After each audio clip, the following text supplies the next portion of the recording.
My name's Rick Kleffel, and this show is a narrative species.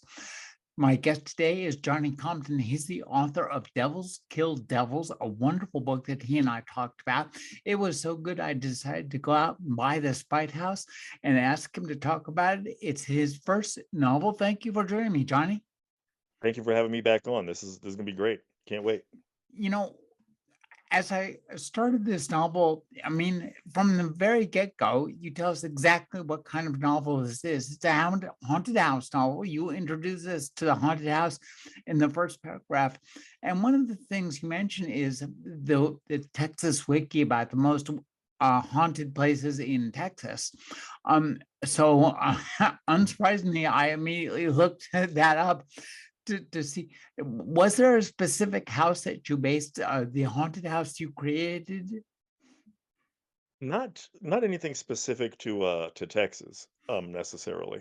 I'm glad you mentioned that opening paragraph, and I hope people really liked it. I was trying to do my pale imitation, but a Shirley Jackson impression. It's Hill House, not sane, and the description of Hill House is basically a living thing, and establishing that in the first paragraph of The Haunting of Hill House is one of my favorite books. One of the best openings of all time, as many people have described. And so I was trying to give that impression with this opening. And so Hill House, this fictional place, probably had a lot of influence on it. Specific places, not necessarily even in Texas, but it was more of harkening back to when I was a kid growing up in Mississippi before I came to Texas. There wasn't a specific house that I'd ever seen, but there was rumored to be this house in the woods nearby where I lived. And we would trade stories, and people would tell stories about, oh, like this mystery house back in the woods that if you ever found it and went inside, something horrible would happen to you. And of course, entirely, I'm sure, fictional, and I don't think there was ever even a house like that in those woods.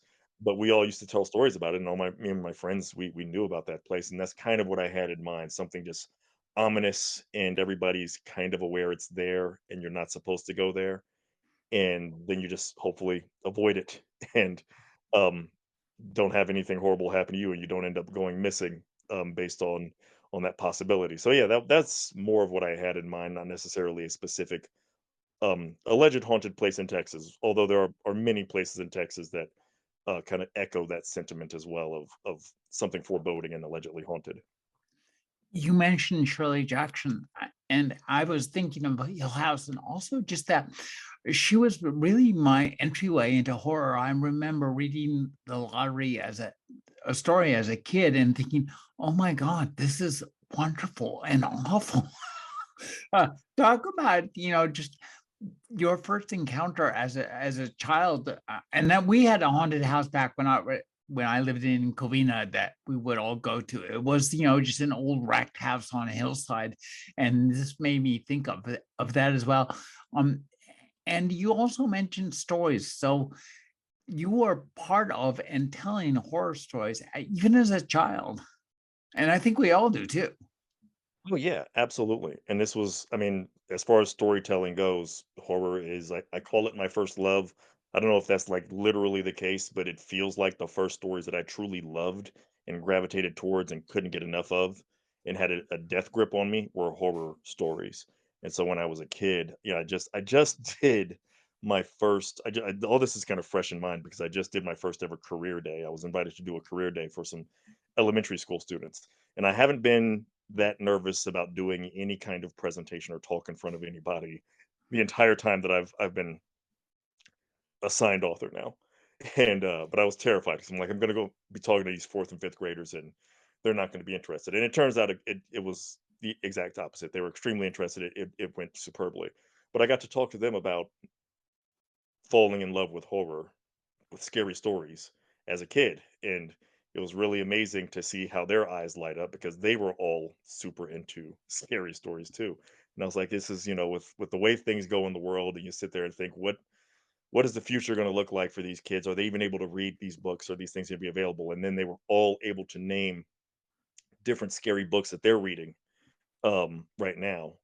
And when I got to a point, I did a PowerPoint slide, and I got to a point where I got to scary stories to tell in the dark. And there were several other books that I'd listed up there that they would have never heard of, and even some of my peers have never heard of. I mean, I was into some very off the wall, kind of stuff from what I've gathered because not a lot of my peers have heard of some of the books that I Which grew up books? reading.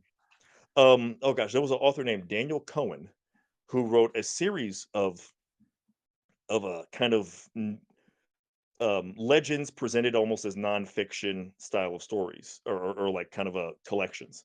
And so he wrote one called Ghostly Terrors that I really love. He wrote one called A Phone Call from a Ghost. I'm looking around to see if I have I mean, my place is a mess, but I don't know if I have a copy of either of these, like just lying around. Oh, here we go. I don't have my own book, but I do have this Phone Call from a Ghost from Daniel Cohen because I went out and hunted down these copies because I was doing the career day and I wanted to be able to show these to the kids. Um, and so Strange Tales of Modern America, which has some really fascinating, like off the beaten path kind of stories, not common to a lot of people. There's one in here, if I'm correct, this is the book that has a story about a really frightening alleged demonic possession of like demonic influence in a house in Detroit, I think it was, which made me go hunt down newspaper articles about it because he said it even made the newspapers. And allegedly it did, or not even allegedly. When I went down and hunted down the newspaper articles, I was like, oh my God, here it is talking about from the 70s, I think it was. It might have been even earlier, it might have been like the 50s, but this haunted house allegedly in Detroit with a demonic possession. And it was well known then in Detroit, and if you went to look it up now, just Googling it, it's completely buried unless you knew to go find that house. I had to go find the specific, the specific address I think is listed somewhere in this book. And knowing that allowed me to go find the story. Otherwise, it's just lost. And I'm like, there's so much value in like these kind of off the beaten path, little weird books that I used to read when I was a kid that I loved. And he wrote this, Ghostly Terrors, another one called Monsters You've Never Heard of, which is one of the first books I ever read that I fell in love with. And it introduced me to some cryptids that nowadays I think are a lot more commonly known. But I know growing up, that was the only source for like the Jersey Devil, the Dover Demon, the hairy hands I forget what part of England it is, but there's a road in England that allegedly has hairy disembodied hands that will grab your car, grab your steering wheel, and drive you off the road. Um, and so I was reading all that kind of stuff. And so those books were up there on the PowerPoint slide, and I had a couple of copies to distribute, and they'd obviously never seen those. But Scary Stories to Tell in the Dark is still the granddaddy of them all, and it is the survivor. And when they saw that, they were like, "Oh my gosh, you read that when you were a kid?" And I was like, "Yeah, like that was the book. That was the book series when I was a kid. Everybody loved those to pieces." And they're like, "They're so scary." And then I showed them, I can't really turn the camera to it right now without kind of destroying my entire setup here. I don't know if I'd be able to get the camera back for our Zoom meeting, but I bought besides my lovely doll back here, my eyeless doll painting, somebody kind of drew and painted a mural of several of the Scary Stories to Tell in the Dark illustrations, a recreation of it, and that was one of the first things I bought when I, to reward myself for the book deal. One of the few things that I indulged in was I wanted my office to be pretty creepy and like that. That is one of the things I bought. But these are all the things that I grew up reading about. I was really fascinated with fiction, obvious fiction, but also things that were allegedly true. Allegedly true hauntings really captivated me, and they still do. And this is where I draw a lot of inspiration to this day. And I wanted the Spite House to kind of feel like going back to that opening paragraph a little bit too, and even throughout the book, I wanted it to feel like when you're reading about a place that maybe if you don't believe in ghosts, this is nonsense. It's not haunted, but there's still a part of you that's like, I wouldn't stay the night there though, just in case. Even if you're a non-believer, you're just like, yeah, I still wouldn't roll the dice on what might happen to my soul if I spent the night there. So that's what I was trying to convey with the Spite House, and like that's all drawn from these things from childhood, like you mentioned, where we all grow up really loving scary stories. Well, as I read this book, one of the things that captured me was the characters. I mean, Eric, Des, and Stacy in the first part, even well before they got to the house, I just was thinking, boy, I followed these people to the grocery store. So talk about coming up with these three characters. Eric is a father. He's with his two daughters, Des and Stacy. Des is a teenager. Stacy's a preteen, a 8-ish, 9-ish maybe. And the family is black, and they've been kind of on the run. It's somewhat unclear. So talk about just creating these characters and making them so vivid and likable. Man, I love that you love the character so much. I really appreciate that. Um, I gotta be honest, man. I just I think I just kind of am fortunate in just having I'm a little older now. I've been writing for a long time. And so I just try to make characters that you have a sense of how much they care about something, care about each other, care about something in their world, their lives. And obviously for these three, they're a very tight knit group. As you said, they're on the run. We don't know why. That gets explained as the story goes along. Eventually that gets revealed. But I wanted it to feel like they know each other. They all have a different kind of dynamic in the relationship. They have little kind of quirky elements that hopefully help them just stand out. And I'm not a person, I've been told a few times I pack a lot of content into a relatively small space in my stories. So I'm kind of keeping things moving at a steady pace, I hope. Which means I don't sit down and have my characters have like a lot of um, longer exchanges necessarily dialogue wise or things that are just completely about character development. And yet you sneak things in like the little game that they play, the ABC game that they play that they invented for the road. It just felt like this is it's kind of loosey goosey. It's weird. It's just a quirky little family, unity kind of thing. And I feel like trying to add those little elements, the little things like um Des doing an impression of her dad at one point early on when they're having a conversation. It just feels like these are like the silly little family dynamic and knowing each other things that I can spice it up with and make the family feel more lived in and more real. And, I mean, that's a huge compliment. I appreciate it that you would follow them to the grocery store. But I think it's because you're like, these people are fascinating, in and of themselves outside of the extraordinary circumstances governing their life. Um, they also are just they're interesting to be around. They have little verbal ticks and they know each other just well enough to have little personal digs, but they're not being aggravating. I mean, one of my things that I know there's a kind of controversial takes on unlikable characters. And I understand like the idea that likability is subjective. You don't have to necessarily have a character that you are creating that has to be the pure kind of um wholesome and beloved individuals. It's great to have characters with flaws, sometimes deep flaws, sometimes outright villainy. Even if that's your main character, you can do that. Like I said, I do think there's something though about I want you to still want to hang out with my characters and find out more. And so I do think there's a lot of value to that. And I don't think that comes down to likability as much as just are you a compelling and interesting individual? And again, that's all entirely subjective. But I try to think about that when I'm writing, regardless of even with, I'm sure we're going to get into some of it with the villains of the piece. I want you to feel like even if you don't like this person, you're still interested in what's going on with them, and you understand a little bit of where they're coming from to some degree. And I'm fascinated in writing characters. At least for my first couple of books, I've tried to write characters that hopefully stand out in that way that you can feel like you could follow them around just to take notes and figure out what's going on with them because they seem like they're interesting if nothing else, if not even fun sometimes to be around. One of the things I thought about upon finishing the book, as you read the book, it flows really fast. It's certainly a page turner.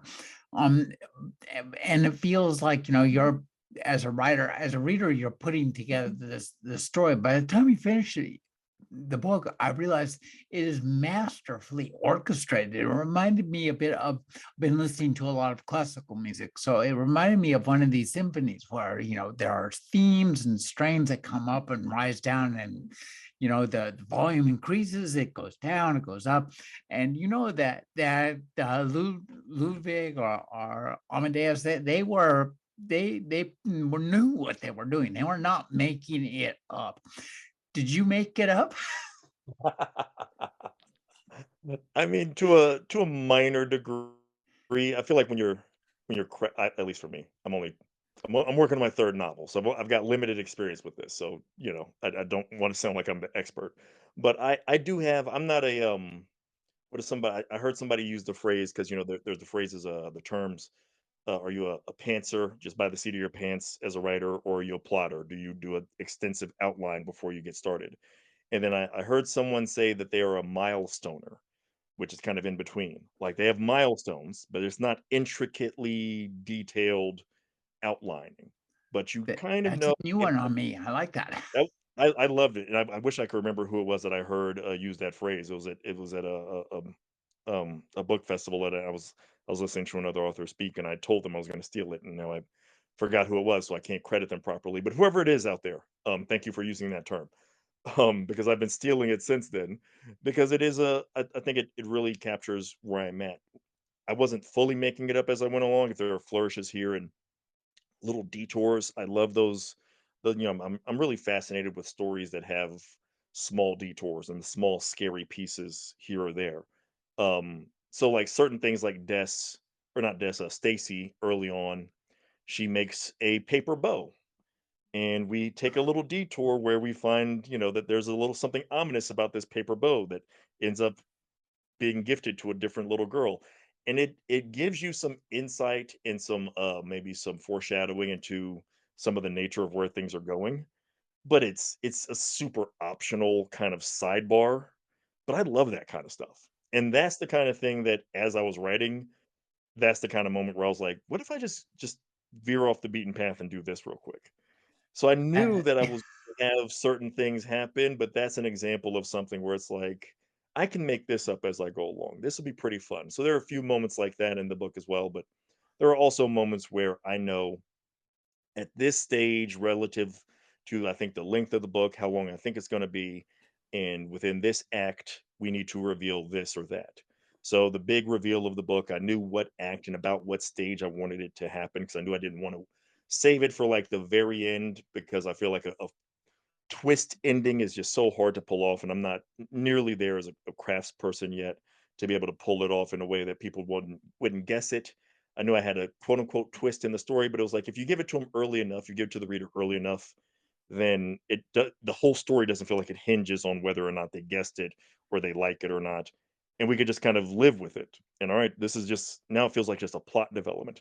So I had that kind of planning ahead in mind as I wrote it. I knew when I wanted to hit these certain milestones, but some of the full details were a little bit more, not as strict and not as confined. So I'm not quite on the I don't think I'm a Mozart by any stretch, but I mean, like you saying that it felt like a symphony. I might have to, steal that quote from you for if we do a future edition release or something, that would look great for a blurb. That's awesome. One of the things that I thought was really powerful about the book was that the prose was just so readable. I just could not put it down. Does this flow off the tip of your pen, or does it get revised in, the writing version of those scenes in Grey's Anatomy where I have to look away?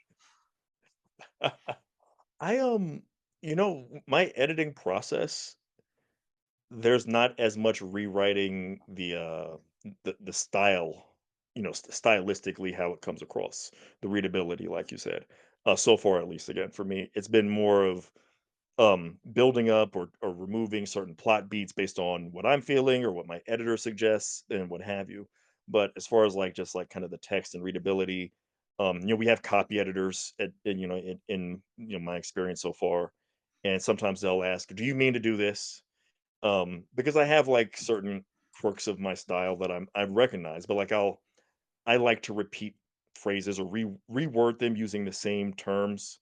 And I'm doing that specifically to make a point sometimes, and I think that that hopefully helps the readability. But I'm trying to do it in a way that there's a little bit of a pseudo poetic attempt of flourish there for me. I don't know how successful it is or isn't, but I know that that's what I'm aiming for sometimes.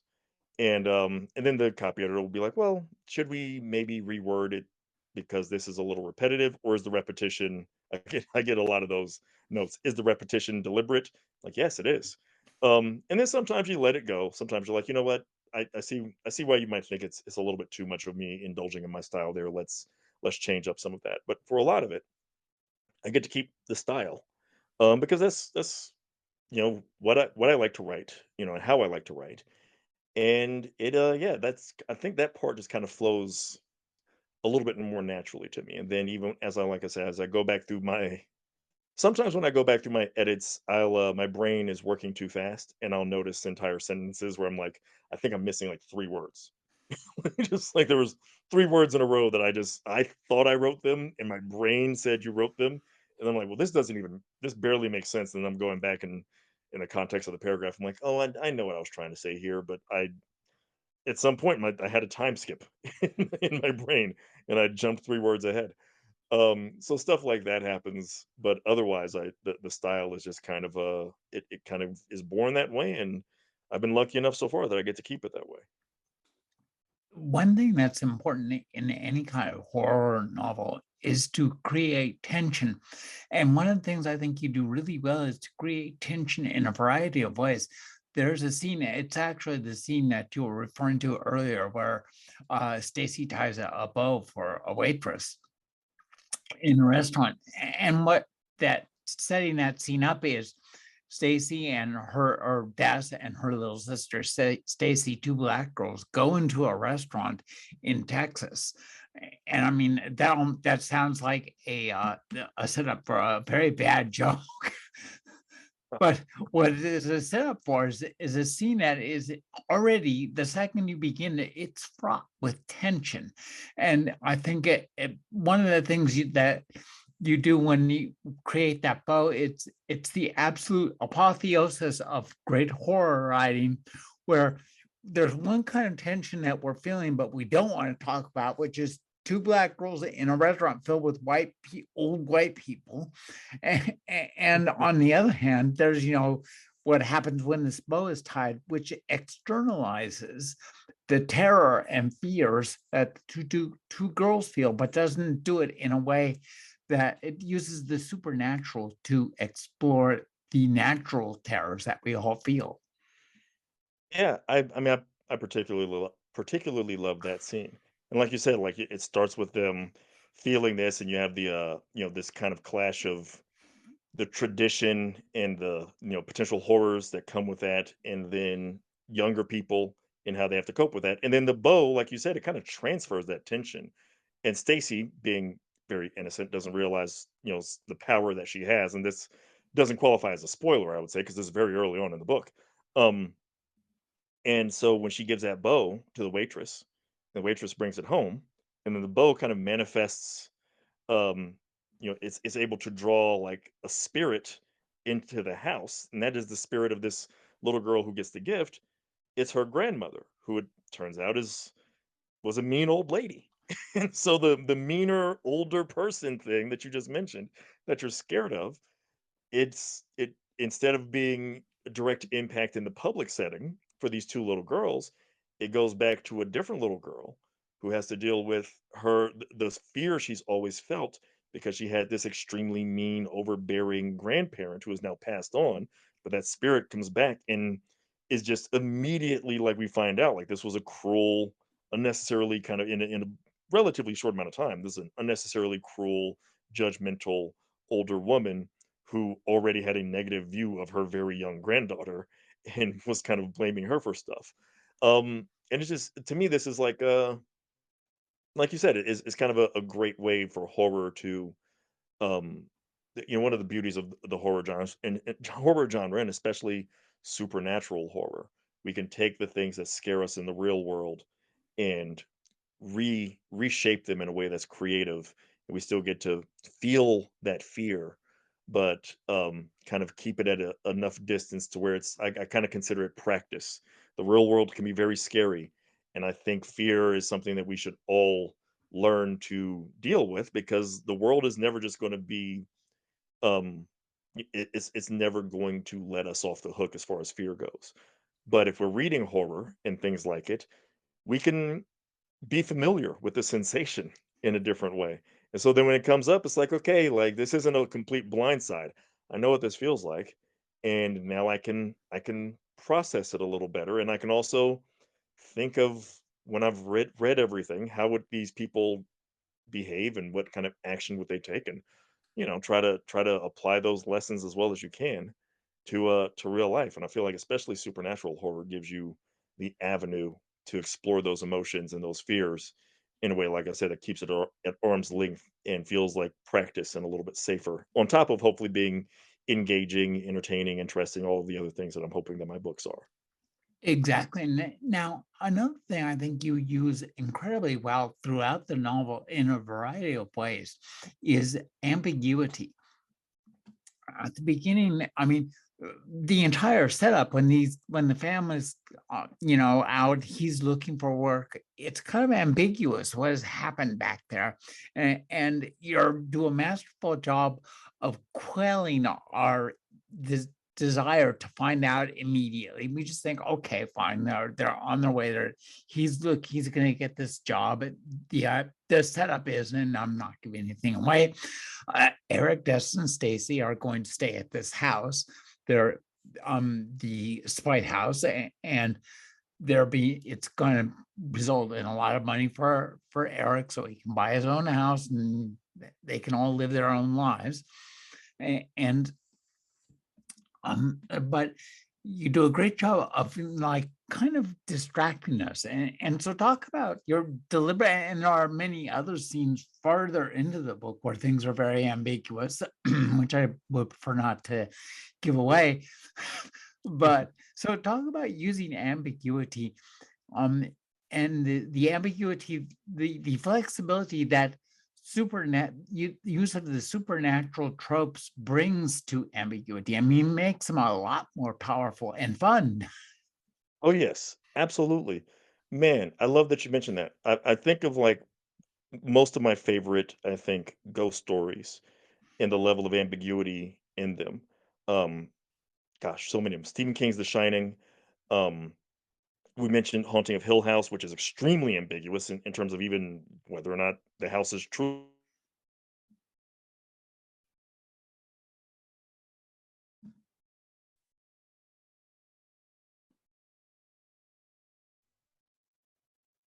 Oh, am I back? You're back. Okay, sorry about that. I don't know what happened there. Um, but so I'll reset. So some of my favorite ghost stories, um, being ambiguous. Stephen King's The Shining. We mentioned Haunting of Hill House earlier, and I don't even know if the house. Well, I have my beliefs on whether or not the house is haunted, whether Hill House is haunted. I have other beliefs. I was fortunate enough to join a podcast and get to talk about that.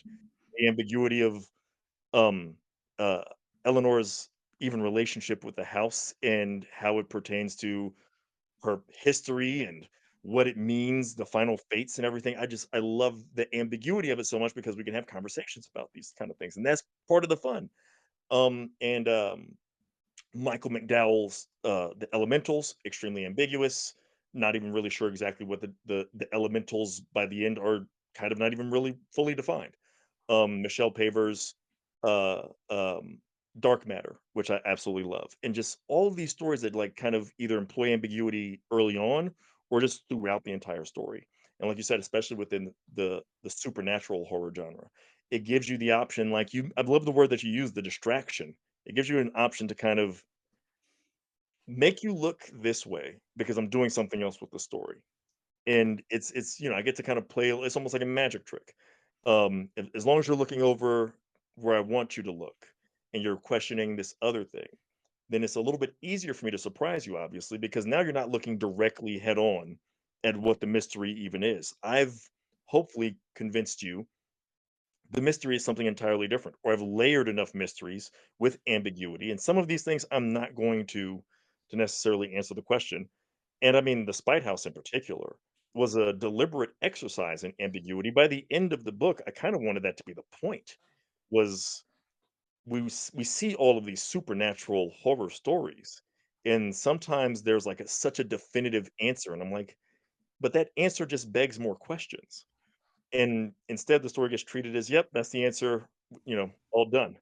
And I was thinking, no, like that actually would just invite more questions. So what if you write a story where the entire point kind of by the end is, why are we questioning these things that we can't even really get a proper answer to anyway? So what's the purpose? And what does that do to us?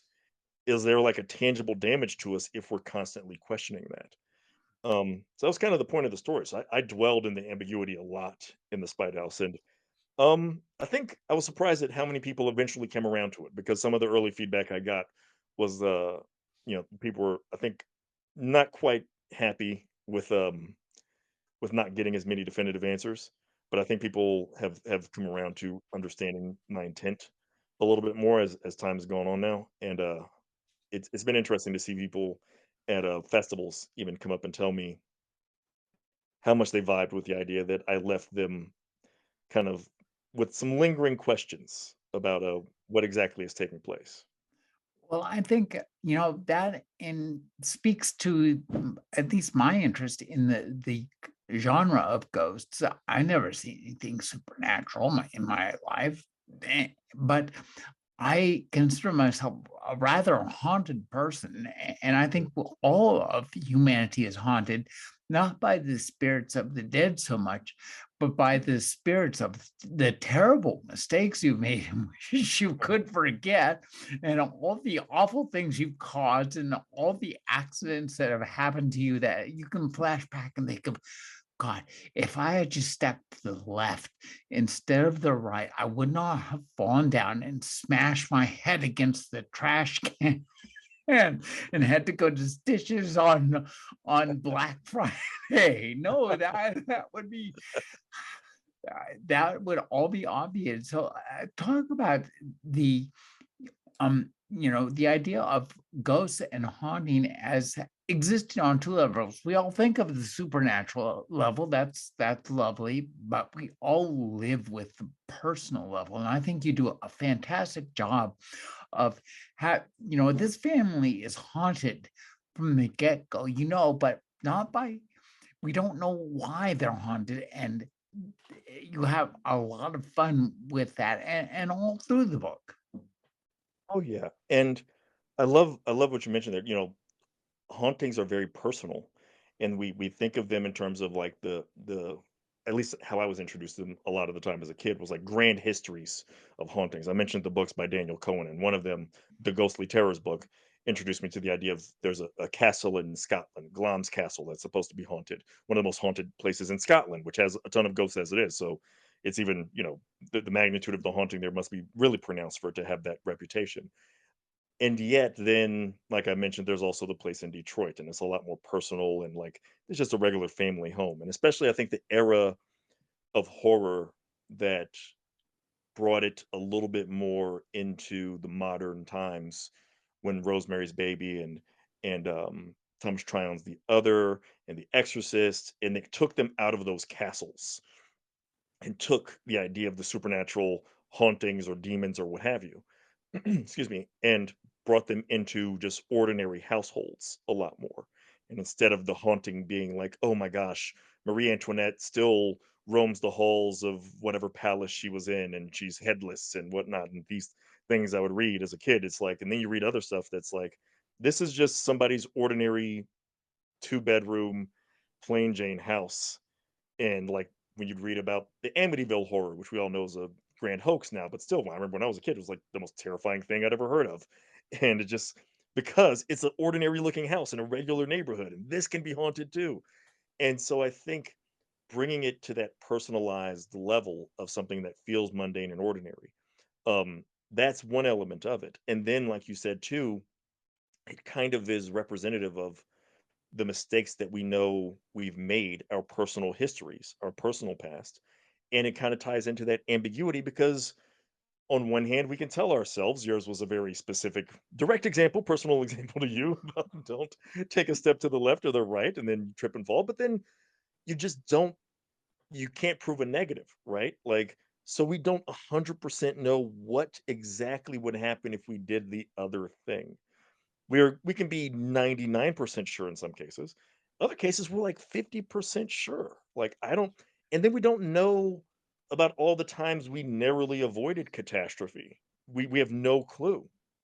You know, there are times that I've been walking down the stairs of my house and I know I've slipped and fallen once before and it freaked me out because I barely caught myself before I really tumbled down the stairs and who knows what would have happened.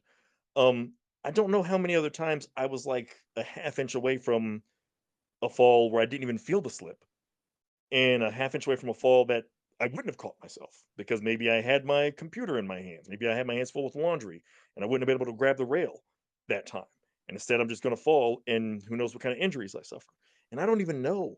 I have no idea, and that to me is, like, the idea of what we are haunted by if we really start analyzing it and getting into that ambiguity.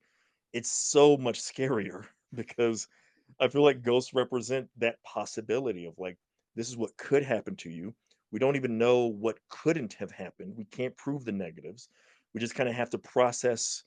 I'm aware that these are the decisions I've made and these are the outcomes of those decisions and I'll be haunted by those. And yet at the same time also haunted by decisions I didn't make that I don't even know. And maybe I'm blessed by some of those decisions that I didn't make and I don't even realize that this is the thing that might have saved my life. And if I'd made that, when I went out to go grab some coffee one day and I forgot my keys or not forgot my keys. Well, maybe I did. Maybe I forgot my keys when I walked out to get to my car, had to go back into the house, and that 20 extra seconds kept me from getting into an accident. I've no clue. And this is what I feel like is kind of represented by spirits, these alternate, the idea of the spirit and the idea of this additional life and trying to relive it and trying to set things right. So many times we read about in stories of spirits and the unfinished business and all these different things. And it just kind of all ties in together in my mind of this is just the ethereal nature of existence when you really kind of get into all these different possibilities, like you said. I just think there's so much fun to explore there with the style, with ghost stories. And ghost stories again are probably my first love, and so I think I've always been kind of fascinated by that concept. You early on referred to some of the antagonists and the villains in this novel. They are wonderful and superb, and I think you really do a good job of. We have some amount of sympathy for the devil, as it were, given how nasty they were. So talk about creating them. Who came first? Was it Eunice or Paul Masson? Or You well, I there are two other antagonists that I will remain silent about. fair enough. That is a great question because as I think about it, I guess Eunice came first properly in terms of an actual fictional creation of my own. Paul is inspired by a short story, part of Paul anyway, is inspired by a short alleged haunting that again I read from Daniel Cohen in his book Ghostly Terrors, not this one, but Ghostly Terrors. In the last story in Ghostly Terrors, there's this story about this priest in this small town, and when he dies, he apparently was holding in all this repressed anger and evil, and so as the funeral procession is leaving, the people in town, this is allegedly a true story. I think it supposedly happened in Ireland or something like that. Um, they see him walking back home, his ghost on the side of the road, and that freaked me out as a kid. And then apparently he stopped at his old house where his mother was living. She came to the door, saw his spirit glaring at her through the window. He doesn't say anything. He doesn't come inside, and she just faints. But he was just holding this animosity in, and he just wanted to get one. He came back from the dead to get one last look at her, just to like, so she could see like I've been, probably having to put on a public appearance of how much, friendly I am and what have you. I'm a man of the cloth, etc. But really, I've been holding this in all this time. And when I was a kid, I read that. I was probably like 7 years old. Just blew me away, and it's always been in my mind. And so when I was developing Paul, or Peter rather, Massa, I didn't realize that this is what it is until like I was like, oh, this is where this is coming from. But years before that, the Eunice character and her character arc and her inspiration, I thought of that and actively like just a completely kind of spontaneous idea. I thought of that. I want to say I was in my early 20s, and I remember writing that down as a note of like, oh, I want to develop something with a character like this. And when I originally thought of her, I actually thought of her as the protagonist of a story. And then eventually, when I got to writing the Spite House, and I realized this is where I wanted to incorporate her, it was like, well, she's going to be a little bit more of the antagonist. Now, interestingly, at least to me, when my first draft of the Spite House, Eunice was still the antagonist, but she was even more sympathetic. And I gave it to my one and only beta reader so far that I've ever used, and I gave it to her, somebody I've known for a long time and I trusted, and she was like, This is a great story. I really love it. I hate Eunice though," and she said it in like a not like I hate this character, but like I can't like as a human being if she was a real human because what she does to this family and she's so selfish." And I was like, "Really?" Like I was expecting more sympathy. She was like, "No, I'd like she crosses lines I can't forgive." And I just thought, this is interesting.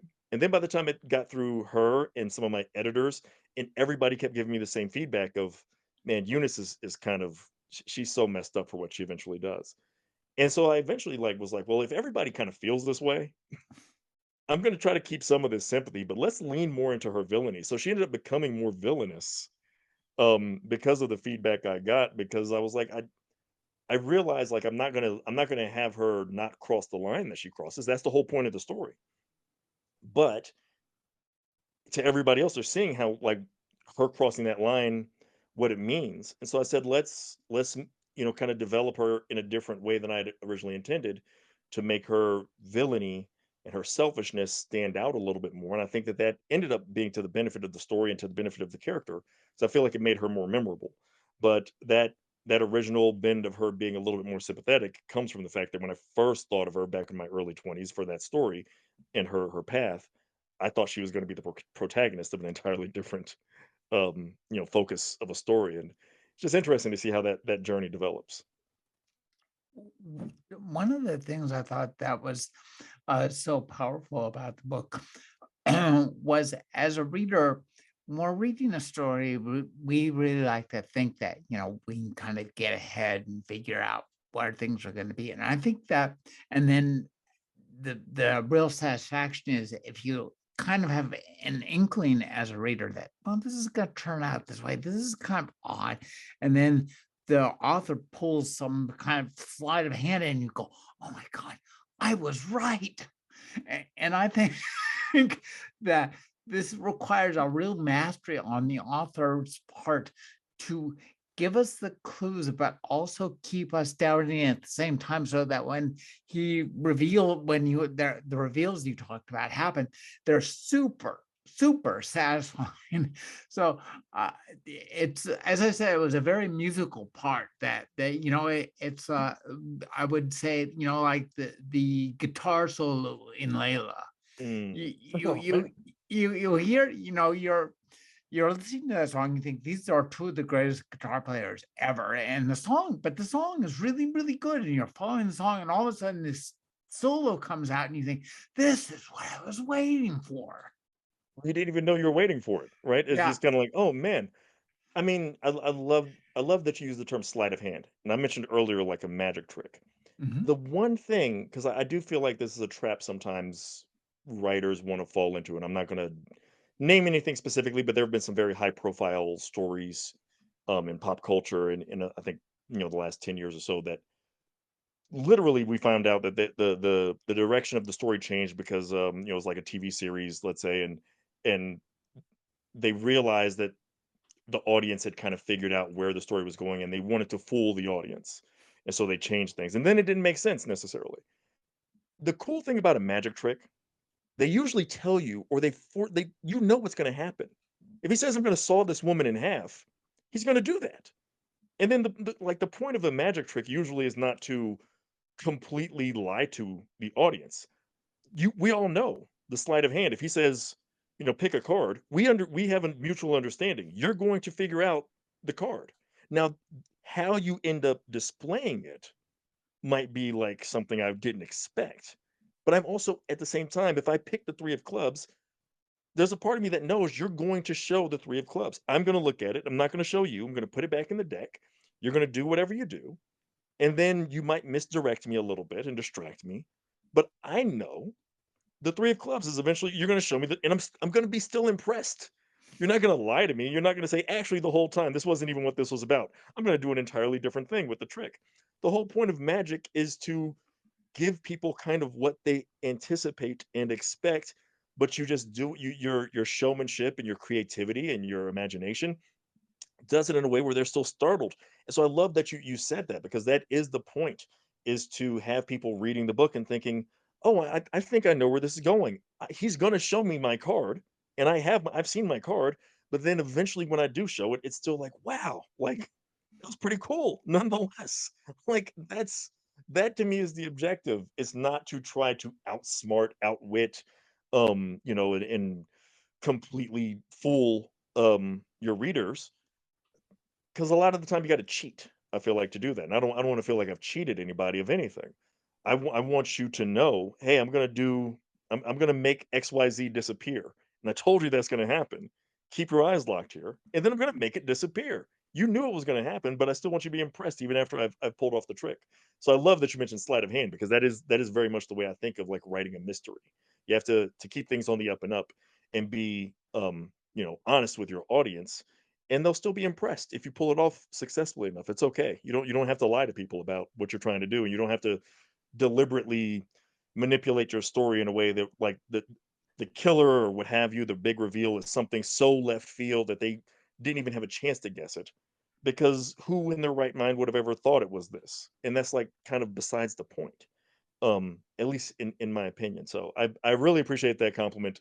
And man, you got me going there. I apologize. I know I'm Oh, saying no, a lot there, no, but it that leads me to one of the things about the haunted house story is it bears a lot of semblance to a mystery, Mhm. just a straight up mystery where, there's going to be there's a crime committed, and obviously, with the spy house, there's definitely a crime committed, and one of the crimes is a design of the house itself. It's utterly brilliant. It's out of nobody has ever done that before. So talk about, did you draw the house before you wrote the book or while you wrote the book? I didn't, and I should have. I should have at least tried. But I've got to thank Jeffrey Allen Love, the artist who did because I had it drawn in my mind. Mhm. I had a very clear mental picture of the house. Because it's an amalgam of a few different actual spite houses. I read this article about spite houses and I was blown away by the idea of somebody building a house purely out of spite. Couldn't believe real people did this. Thought this would make a wonderful setting for a haunted house story. And then there are multiple houses that I kind of pieced this together as, and it kind of has this crooked house weirdo feel to it. And then I couldn't believe when I saw the book cover. And I was gonna be grateful for whatever I got. It was my first book. I was just gonna be happy. But there was a part of me inside that was like, I really hope they don't give me like kind of generic haunted house book cover. Because the shape of the house matters so much in the book. And it's going to be very telling if the cover of the book is just like an ordinary looking house that has the lights on and it's ominous with the moon or whatever. And instead, Jeffrey Allen Love gave me this cover, and I was like, "This is the house. This is what it looks like." I'm kind of glad I didn't draw it because I couldn't have drawn it better than a professional artist, obviously. It's exactly what I wanted the house to be. I mean, exactly. It's weird. It's narrow. It's crooked. It's got this external bulge. And again, all this stuff is like stuff that I was inspired by, like various spite houses. And so I had this pictured in my mind, and then it was even like you said, like the way the house gets developed and the to me, the redirect, one of my favorite things about the story, we can't really get into to spoilers per se. One of the things I don't get to talk about too much, but I just want to like at least allude to is kind of the redirect of the spite, and we get a reveal of who is who the house is really spiting, um, and who has kind of therefore then embraced that emotion that is in the house, and I think that that manifests by the end of the story, and we find out early on who the house was initially built to spite, but then we realize based on a confrontation between certain characters as revealed in a kind of a flashback, there was a eventually a different set of people that the house came to spite. And this is to me again kind of the moment where you realize, like you said, try to make some of our villains a little bit sympathetic where you understand where they're coming from. But this to me was Peter's moment where we realize he's crossed the line. The people he's punishing for what he feels like is a travesty, these are some of the most innocent people and people that he should be caring the most about, and instead he is spiting them on top of wanting to spite the others who might have actually wronged him. So like all of those kind of things came together as far as like the shape of the house, and it's malformed and weird and almost has this tumorous outdoor outside section to it. I had it in my mind, I didn't draw it, and I was, fortunate, very fortunate that the the cover of the book kinda gives you exactly what was in my head, and so if you're struggling to picture it, picture that, it is 100% what I wanted it to look like.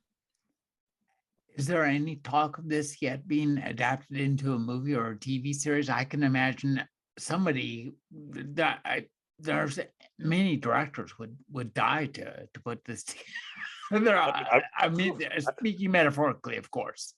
No, well, I know, but, gosh, I mean, I'm knocking on wood over here. We've had some talks, um, it's a process, man.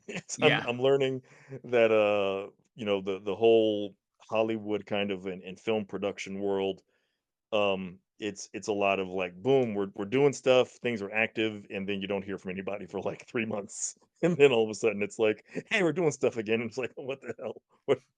What's going on? That said, I'm grateful for the people that have shown interest so far, and the fact that it's even made it as far as it has in the process. I know a lot of people don't get that far. I'm not at liberty right now, unfortunately, because I haven't made a public announcement yet. So I'm not at liberty to even say who might be attached. But I mean, we've had some legitimate people on the production side. We have an actor potentially attached who's been very involved in the discussion as well. I've Wow, had a chance to yay. meet with I some. can I can It's imagine. What fun. it's been very interesting, and, like I said, it's just then it's a matter of I'm learning not to get overly excited about those kind of things because you find out, "Wow, this person's interested," and then it's like, well, it's Hollywood, so, like, that person, that actor is, like, interested, but then also they've gotta go shoot something for 4 months. So, Exactly. like, they're busy, and it's like, "Oh, right, they've got a whole other slate of things because everything is in production out to, like, 2 or 3 years in advance usually. And so it becomes a matter of like, oh yeah, like you can't just assume like, oh, we're full speed ahead because you heard this person's involved or this person wants to be involved. You have to kind of think, okay, wait for them to make the space for us to talk again and figure out where we're at in the process. So I'm learning to navigate that still, but it's been fun and there have been some discussions. Well, I have to say that it's got some really heavy duty competition in the novel itself, which is very rewarding, and it's going to be hard to beat that reading experience. You're working on a third book. How far along on you? What is it? What do you feel comfortable about talking about it? Sure, Is that you're doing it? oh yeah, it's so I'm basically writing the ending right now. I am just kind of rehashing, revisiting what I want to do with that ending and make sure I hopefully stick the landing with it. It is it is another horror book. It's kind of blended with a detective noir story. So kind of in the vein of like Angel Heart. Mhm. If anybody's familiar with that film or originally a book called Falling Angel that I have on my bookshelf over here. William Really good book. Hortzberg. Yes, William Hortzberg, exactly, yeah, like, I love that film, love that book, and, so it's takes some direct inspiration in some respects from, what happens there, and, it's my, uh I wrote my ghost story book, and I wrote my vampire book with Devils Kill Devils, and so this is my witch's book. It eventually kind of involves witchcraft and some spells and stuff. And so I'm realizing I didn't even think about this until I started working on the book, and I was like, kind of making my way through my my horror villains and tropes in this cycle of my first the books I'm allowed to write here. So I'm pretty grateful for that.